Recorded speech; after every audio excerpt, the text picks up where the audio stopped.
Racism is basically, when you see me, what do you see? Do you see a threat? Do you see someone who you're going to say she's ghetto, or you're going to expect me to talk a certain way, or you're going to expect me to be uneducated? Same place when I see a white person, what am I going to expect for them? Am I going to think I'm going to see someone who thinks they're superior than me? Am I going to see someone who I think is not going through the same thing I am? I don't see people, am I going to say, oh, they're white privilege? I don't see that. You know, I have tons of different kinds of friends, and it's not just black and white, it's so many other nationalities and races in Huntsville. I just see people, and I want racism to end so people can just see people. I think it's different things to different people, but for me, what it means is looking at someone, judging someone based on the color of their skin or what their race is, almost without exception to look at anything else. So sometimes that means a negative thing, like being afraid of somebody. Well, that's a very broad question, but racism is ideally just making somebody feel uncomfortable, having thoughts, impulse. I mean, it's discrimination. Yeah, so many things. Really, because I mean, it comes in all different forms. Sometimes it could be unintentional, impulse thoughts. Sometimes it could be your facial expression, body language. So many different things factor in when you're talking about racism as a whole, because you can make somebody feel uncomfortable by just isolating them from a situation or making them not feel equal to a minority group or to the majority of the classroom. You know. Racism is other people's belief about people of all other cultures and races, and for whatever reason defining others by what they perceive and don't like. Racism is, I try to think about that question because I think there's a difference sometimes between prejudice and racism, and a lot of times where I think things become racism is when there's a system of power in play. And I think racism is where someone can use their prejudice to exert power over other people. Racism is, at best, being generalized and not celebrated by individuality. And that's not what America is. What we say, you know, the individual rises the hero, while racism, they clump people together and they continually put them down.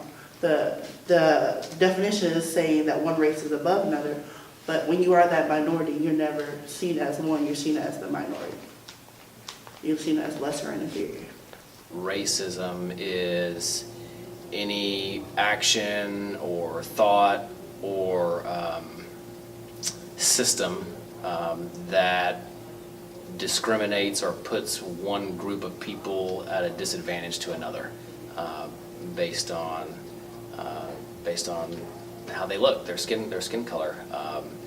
But racism can also be on other lines too, you know, on nationality and other types of background markers. These markers that we've divided ourselves up into. So I think it's not just action. It's really actions, it's thoughts, it's the systems and things. That's a tough question, but it's everything. You know, everything that goes into putting one group at a disadvantage to another. So. Racism is power. Racism is using your power to keep a certain people group in a small box, in a controllable box. Racism is working in a school where, or being assigned to a school where people don't look like me and saying that it's a privilege to be there. Racism is telling kids that look like me that it's a privilege to be here. Racism is riding in a car with your brother and people walking by, or walking and people locking their doors. Racism is not always said. Racism is being followed in a store. Racism is going to a restaurant and people ask me if you have enough money. And these are actions in which people of color have experienced for centuries. And it's not an action of hate, but it's an action of ignorance and misunderstanding and instances in which we can continually recall. Racism is an affliction, a disease, a virus that has, I think, infected all people, probably everywhere in the world, but certainly, definitely in the United States. And it is a disease that causes people to either hate or disparage or be dismissive of others because of the artificial categories of race, or because of physical attributes, or because of cultural inclinations or proclivities. And ultimately, I think racism is about creating a hierarchy based on those things as well. My operational definition of racism is a matrix of prejudices that cause an individual or a group to view other individuals or groups in a negative way.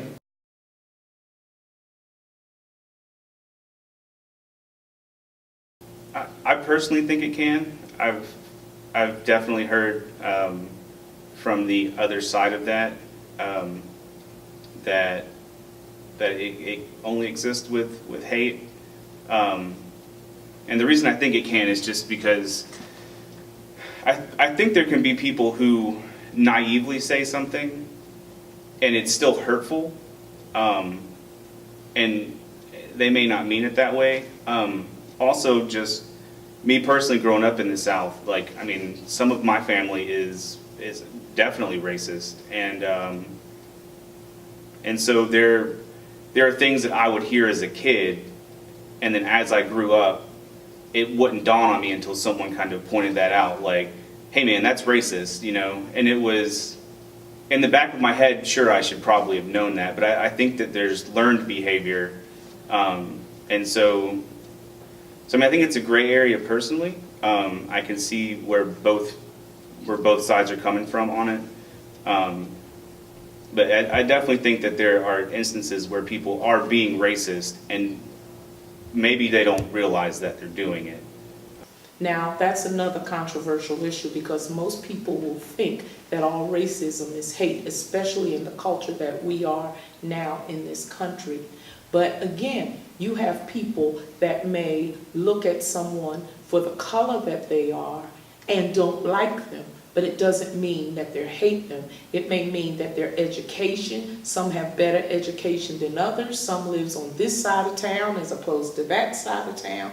You may go in an elevator and see two black men enter the elevator and grab your purse because you're scared, but it doesn't mean you hate them. The fact that these judgments are being made is in no way indicative of any kind of an emotional attachment to them. In my opinion, it can, because there can be systems, put in place, even unbeknownst to the actors within the system, right? So there are people who probably truly believe and are frank within their own heart that they're not racist, but they're operating in a system that ends up with racist outcomes, if that makes sense. And so yeah, I think it can. And that is probably the toughest to solve, right? Is because you look at yourself and you say, well, hey, that's not me. But while that very well may be true, there's a larger context with which we all operate that we have to be cognizant of. And so yeah, I think it can. Prejudice can, for sure. Racism might take prejudice to the level that you would have to say no, because racism, I think, is something that is identified and accepted even by the person that is feeling that. Whereas prejudice, I think, sometimes the way you were raised, your environment, that is a part of that, but when it's racism, you have to choose to do that. And even though you may say you're not hating someone, you're hating something if you are a racist. Racism can exist without hate. It's based off of knowledge of the problem. Some people will say these things that you would, like asking me, do I like rap? You would never ask someone of your own culture that. So why would you ask me that? That's a racist statement that a lot of people are like shocked to hear, or like, oh, you didn't come from a single parent home. You automatically think because I'm of a certain race that I live this life, and you don't actually know my story. So the racism are preconceived notions that racism is preconceived notions it's ignorance, yeah. So it can't happen without hate. I think there's a lot of well-meaning people, and I'm going to say well-meaning white people, that think that because they know someone of another race that they love and admire, that they're not racist. And I think that absence of a raw hatred doesn't really soften their prejudices, their imposition of their privilege over someone else. So I think it's very complicated. Racism can, yes, I guess the short answer is yes. I think it's possible for a person to not hate a person of another race, but to certainly feel superior to another person because of that other person's race versus their own, or to feel privileged based on their race versus another person's. So yes, I would say that those things are a sort of a byproduct of racism, even if it's not a manifestation of actual, hate.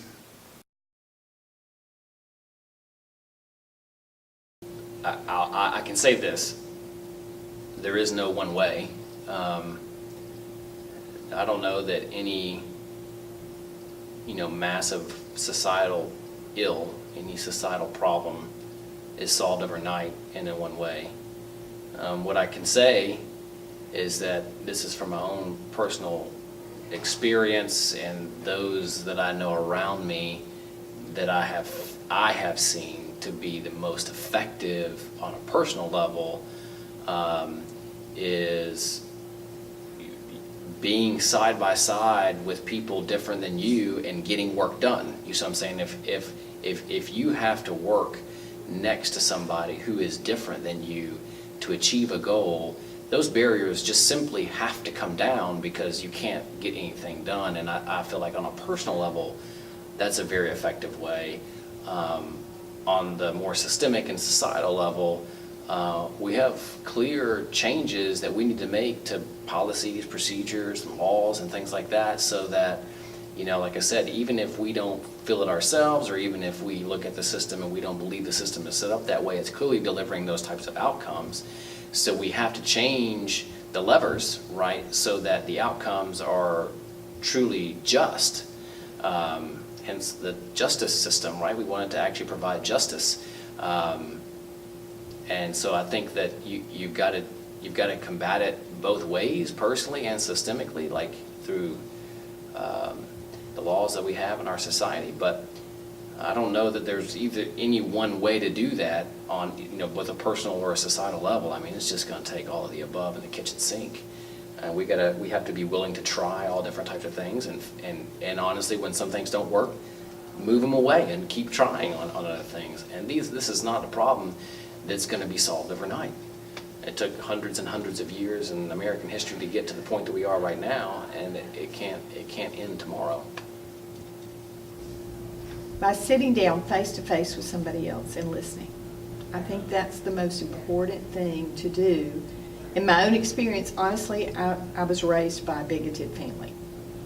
And so I'll never forget when I came home from school and an African-American friend of mine had given me a ride home to rural North Carolina from Florida State University where I was attending.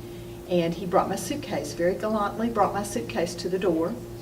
And I thought my father would just blow his top right there when he opened the door and saw that a black man was there with me. And so it is very much about personal interaction. We have to end racism by getting to know people individually, accepting differences as not deficiencies, as knowing that we're not all going to have the same backgrounds, we're not going to have the same life experiences, we are not going to have the same values, the same anything, but that because other people's are different from mine does not mean that they are any less valued, any less holy, any less anything, because they're different from mine.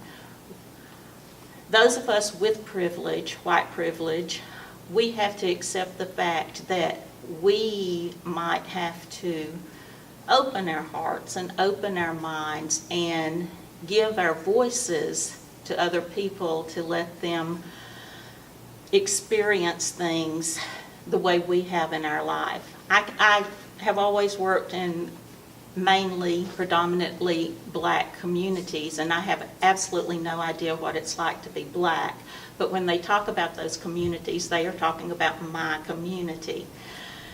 And it hurts to feel that people negate the people in those communities simply on color and simply on the conceived ideas of what these people in that community are thinking and believing and striving for and dreaming.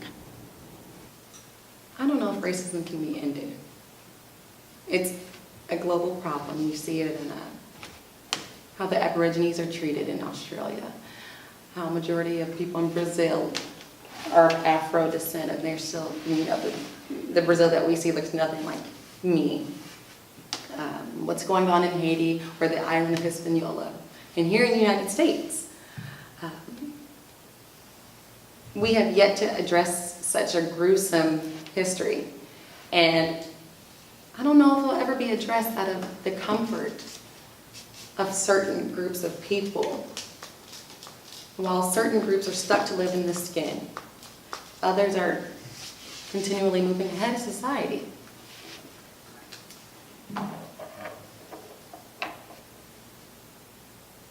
So, I don't know if we could ever fix racism. I don't know that we can, and I don't know that it's possible, because people look for reasons to, on any side of the race question, meaning, white people can be racist, black people can be racist, Asian people can be racist, anybody can be a racist. And it's really just about, looking, using, preconceived ideas about skin color and the culture that we attach to that or assume is attached to that to hate or to feel privileged or to feel superior to. And human beings are always, it seems, looking for ways to do that, to feel superior in some form or fashion. I don't know that we do. I think there's some things that need to be done, and I've said in the past, partly in jest, but I really mean this, and I think if I explain my statement that white people need to repent, I think there's a lot of injustice that's been perpetrated by white people against other less privileged groups. And I don't mean just on race, on culture, religion, etc. That the privileged groups have got to change their behavior, and that's what I mean by repent. They've got to stop and change their behavior. It's a hard thing to ask. It's a very hard thing to ask because those behaviors are so deeply ingrained. They're so much a part of the culture, and they're taken for granted.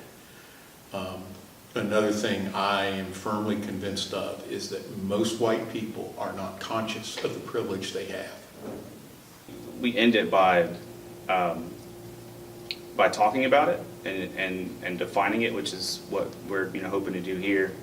That way people can acknowledge that that it does exist, and also, I think if properly defined, it helps us to also realize, the concept, like people say, reverse racism, and that's a really silly thing to say, because if you go back and look at it in terms of power structures and privilege, historically where we are now,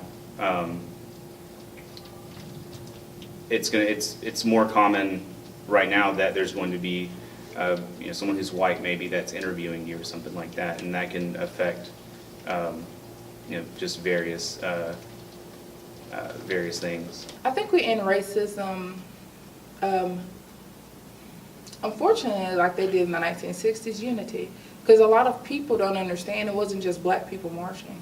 You see those rare pictures. I find them where you see black people, you see Hispanic people, you see Caucasian people all together in those marches, but you're not going to see those pictures because unity is what can end racism. When I stop having a preset mandate in my mind, when someone teaches me and says, okay, just because she's black doesn't mean that she's a threat. Just because she's black doesn't mean she can't excel. I have plenty of friends, their children see me as like their auntie. I actually have a play nephew, but I'm his auntie. And his parents is white, he's white, but they said, we want you to be his auntie. They didn't see this as a color and said, oh, it kind of will be strange. They saw love. And they said, we love her, we're unified with her. And once you get past all this, okay, well, I have this preset mindset about you, and you're going to say this, and you're going to feel this way, get rid of it. Children don't have it. Children don't see color. They can't. All they see is that's a child my age, I'm bored, let's play. And if we begin to do that, if we begin to come together in unity and stop saying, oh, well, they're not going to see me this way, it actually starts with you. I never have an opinion that anyone is going to see me a certain way until I present myself to them.